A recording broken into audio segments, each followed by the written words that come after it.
नमस्ते दोस्तों।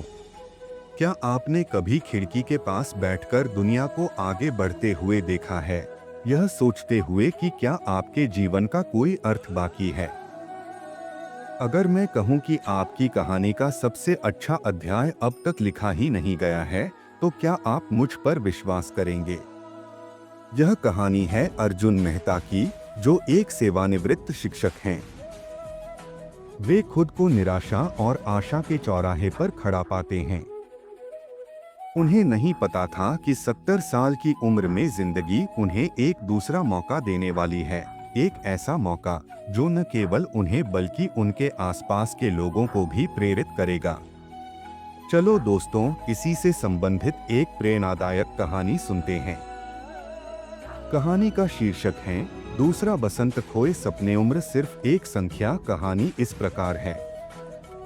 अर्जुन मेहता ने अपने जीवन के 40 साल बच्चों को पढ़ाने और उनकी जिंदगियां संवारने में लगा दिए थे।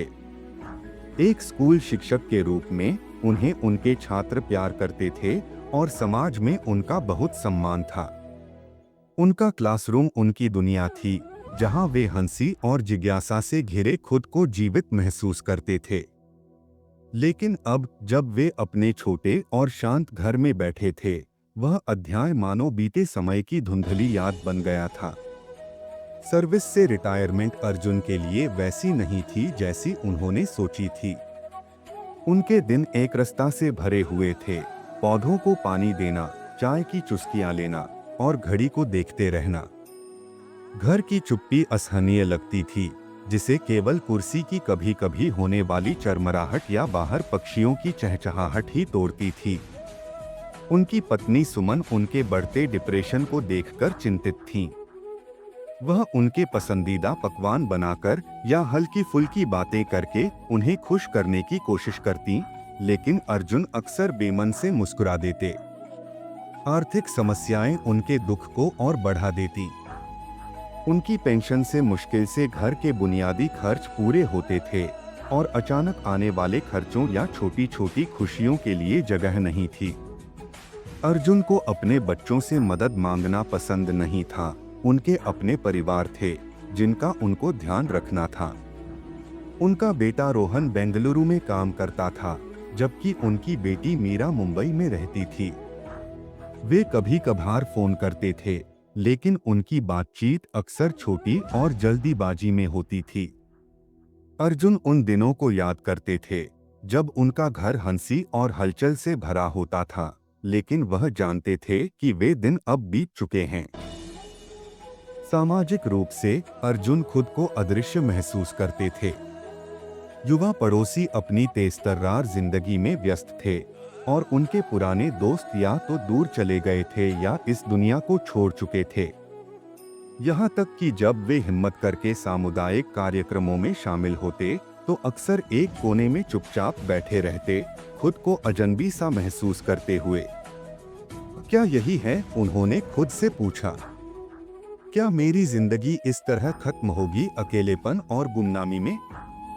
एक उदास दोपहर, पुराने सामान को समेटते हुए अर्जुन को एक धूल भरी नोटबुक मिली जो एक कोने में पड़ी हुई थी। जब उन्होंने उसके पन्ने पलटे, तो उन्होंने अपने युवा दिनों में बनाई गई कुछ स्केच देखी। हर एक ड्राइंग एक कहानी कहती थी, सपनों की, जुनून की और उस शख्स की जिसे वे खुद भूल चुके थे। उनकी आंखों में आंसू भर आए, यह सोचकर कि उन्होंने अपने शिक्षण करियर की स्थिरता के लिए अपने सपनों को कितना कुर्बान कर दिया था। उस रात उन्होंने डाइनिंग टेबल पर बैठकर एक पुरानी स्केचबुक और पेंसिल उठाई। उनके हाथ कांप रहे थे जब उन्होंने एक साधारण फूल को स्केच करने की कोशिश की। यह परफेक्ट नहीं था, लेकिन यह एक शुरुआत थी। अगली सुबह सुमन ने टेबल पर रखी स्केच देखी। उनका चेहरा खिल उठा। अर्जुन, तुम्हारे हाथों में अभी भी जादू है, उन्होंने खुशी से कहा। उनकी बातों से उत्साहित होकर अर्जुन ने रोज स्केच बनाना शुरू कर दिया। धीरे धीरे उनकी रेखाएं मजबूत हो गईं और उनके रंग अधिक साहसी। सुमन ने सुझाव दिया कि वे स्थानीय सामुदायिक केंद्र में वरिष्ठ नागरिकों के लिए आयोजित एक कला कार्यशाला में भाग लें। अर्जुन झिझक रहे थे, अगर वे अच्छा नहीं कर पाए तो, लेकिन सुमन के प्यार भरे आग्रह ने उन्हें मना लिया। कार्यशाला में उन्होंने ऐसे लोगों से मुलाकात की जो उनकी तरह ही संघर्ष कर रहे थे, अकेलापन, भूले हुए सपने और फिर से जीवित महसूस करने की इच्छा। वर्षों बाद अर्जुन ने एक बार फिर अपने भीतर एक जुड़ाव महसूस किया। जैसे जैसे उनका आत्मविश्वास बढ़ा, अर्जुन ने कुछ सार्थक करने का निर्णय लिया। उन्होंने अपने पड़ोस के वंचित परिवारों के बच्चों को कला सिखाना शुरू किया। उनका छोटा सा लिविंग रूम एक रंगीन क्लासरूम में बदल गया, जहां हंसी और बातचीत गूंजने लगी। बच्चे उन्हें प्यार करते थे और उनके माता पिता उनके दिए गए अवसर के लिए आभारी थे। अर्जुन फिर से जीवित महसूस करने लगे और उनका दिल उद्देश्य से भर गया। उनकी कला कक्षाओं की खबर तेजी से फैलने लगी। कुछ माता पिता ने उन्हें छोटी फीस देने पर जोर दिया, जबकि अन्य ने उनकी कलाकृतियों की प्रदर्शनी लगाने की सलाह दी। झिझकते हुए लेकिन उत्साहित होकर अर्जुन ने सामुदायिक हॉल में अपनी पहली कला प्रदर्शनी लगाई। उनकी उम्मीद से ज्यादा उनकी कई पेंटिंग्स बिक गईं। इस मामूली आय ने उनकी आर्थिक चिंताओं को कुछ हद तक कम कर दिया, लेकिन इससे भी अधिक इसने उन्हें आत्मगौरव और आत्मसम्मान का एहसास दिलाया। समय के साथ उनके रिश्ते गहरे होते गए। उनके बच्चों ने अपने पिता के इस बदलाव को देखकर अधिक बार फोन करना शुरू कर दिया।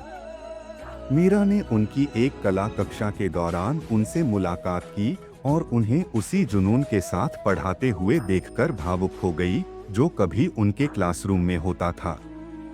रोहन ने उन्हें बेंगलुरु में अपने सहकर्मियों के बच्चों के लिए एक छोटा वर्कशॉप आयोजित करने के लिए आमंत्रित किया। जो पड़ोसी कभी उन्हें अनदेखा करते थे, अब उनकी कला देखने और चाय पर उनसे बातचीत करने आते थे। अर्जुन अब अदृश्य नहीं थे।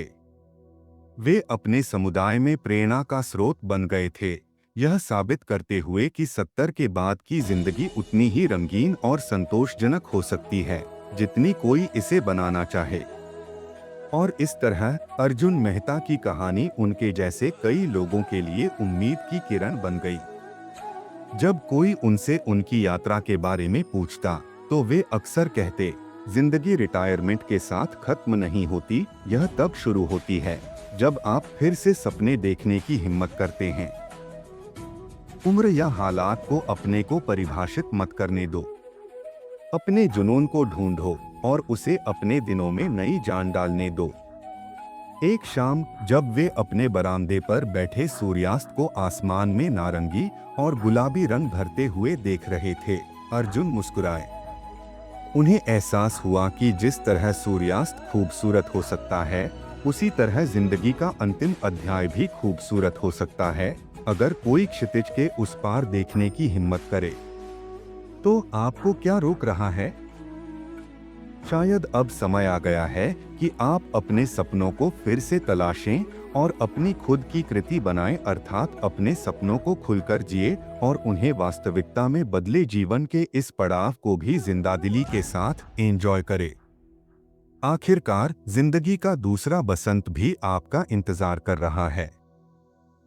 हमारे इस वीडियो को देखने के लिए आपका धन्यवाद प्रिय दर्शकों।